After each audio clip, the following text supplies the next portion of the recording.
Imagine a quiet rural home in 1950s Florida.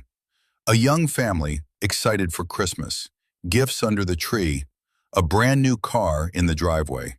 Then, in the span of a single afternoon, everything ends in blood.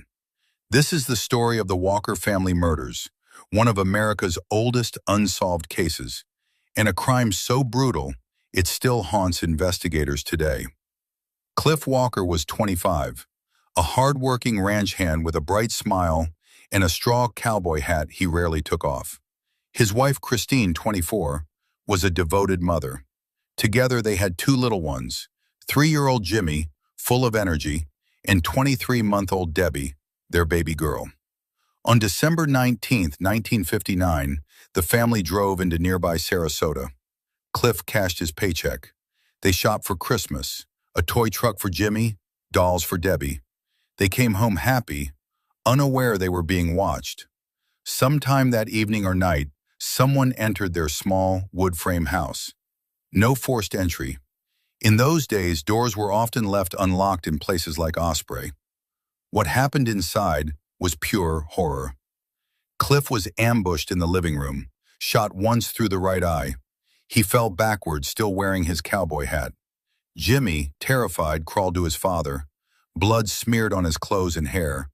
The killer shot him 3 times in the head. Little Debbie was taken to the bathroom, shot in the head, then drowned face down in the bathtub. Christine fought hardest. She was beaten, raped, and shot twice, one graze, one fatal, in the children's bedroom. The killer didn't rush. They ate fruit from the kitchen, fed the family dog, even napped on the bed.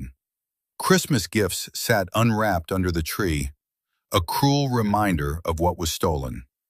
The next morning, December 20th, a family friend came by when no one answered the phone. He found the nightmare and called the sheriff.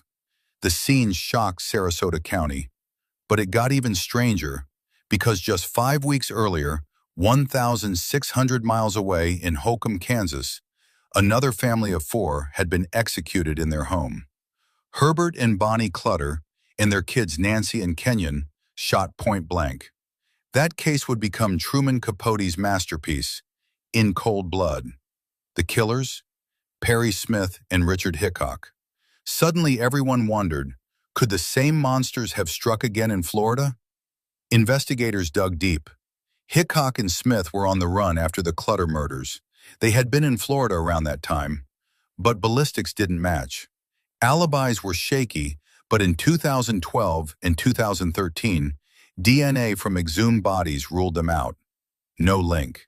The connection was tantalizing, but false. Over 600 suspects emerged. A drifter named Emmett Monroe Spencer confessed, then recanted, dismissed as unreliable. Neighbors, co-workers, even a gas station attendant. Evidence left behind, a bloody cowboy boot print, cigarette wrappers from a brand Cliff didn't smoke, 7.22 caliber shell casings, a partial print on the bathtub faucet, semen on Christine's clothing, tested decades later with genetic genealogy, partial matches, but never conclusive enough for charges. As recently as the 2000s, new DNA tech has generated leads. The Sarasota County Sheriff's Office still calls it active, Florida's oldest cold case. Cliff, Christine, Jimmy, and Debbie rest together at Oak Ridge Cemetery. Their killer? Still out there, or long gone. A family wiped out just days before Christmas. No motive ever proven. No justice delivered. In a quiet corner of Florida, the horror lingers, waiting for one breakthrough to finally bring peace. Like and subscribe for more untold true crime stories. Comment below. Do you think the killer was local or someone passing through?